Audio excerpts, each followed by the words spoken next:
আজকের এপিসোড নির্জন বাড়ির কণ্ঠস্বর। আর অবশ্যই কমেন্টে জানাবেন আপনার নাম ও আপনি কোথায় থাকেন। তাহলে শুরু করি এপিসোডটা।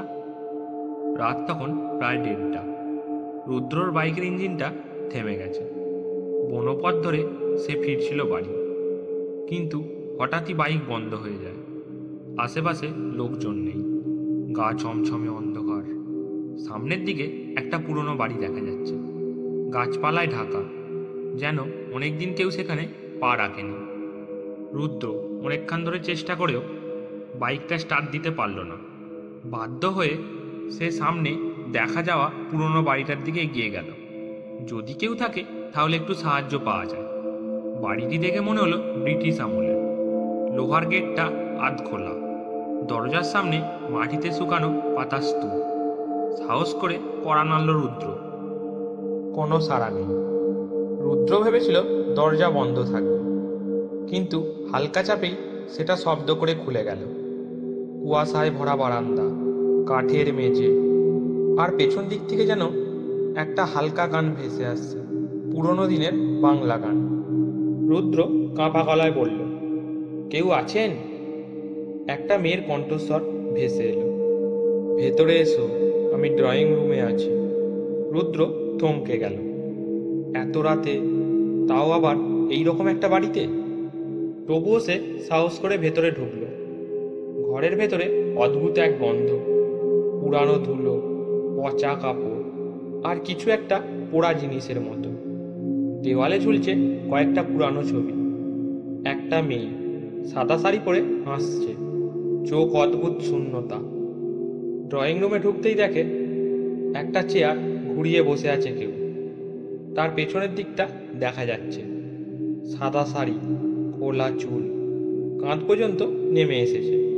টেবিলে একটা পুরানো রেডিও বাজছে, শুধু হালকা হিমশীতল সঙ্গীত। রুদ্র বলল, আমার বাইকটা বন্ধ হয়ে গেছে, ফোনে চার্জও নেই, একটু সাহায্য পেলে ভালো হতো। মেয়েটি চেয়ার ঘুরিয়ে ধীরে ধীরে মুখ দেখালো। সেই মুখ। রুদ্র চমকে উঠল। এই মেয়েটাকেই তো কিছুক্ষণ আগে ছবিতে দেখেছিলাম, একদম একই রকম, কিন্তু ছবিটা তো পুরানো ছিল, কালো সাদা ফ্রেম। মেয়েটির গলা আবার শোনা গেল, এবার অনেক ঠান্ডা ও গম্ভীর। তুমি তো নতুন, আগেও অনেকে এসেছিল, কিন্তু কেউ ফিরতে পারেনি। রুদ্র ভয় পেয়ে পিছিয়ে যেতে লাগলো।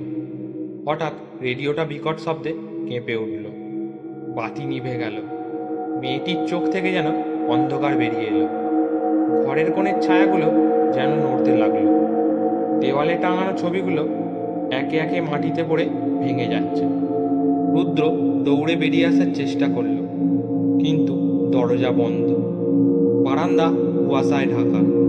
পেছনে মেয়েটির কণ্ঠস্বর, তুমি আমায় দেখে ফেলেছ, এখন আর ফেরা হবে না। পরদিন সকালে পুলিশ একটা ফোন পায়। একজন জেলে পাড়া থেকে বনপথে বেড়াতে এসে অজ্ঞান অবস্থায় রুদ্রকে খুঁজে পায়। সে নাকি মাঝরাতে জঙ্গলের পাশে পাগলের মতো চিৎকার করছিল, ও ঘরটা, ওই মেয়েটা, ওর চোখ, ও রেডিও বন্ধ করো। রুদ্র বেঁচে যায়, কিন্তু মাথার দিকটা হালকা গুলিয়ে যায় তার। সে আর বাইক চালায় না, কথা খুব কম বলে।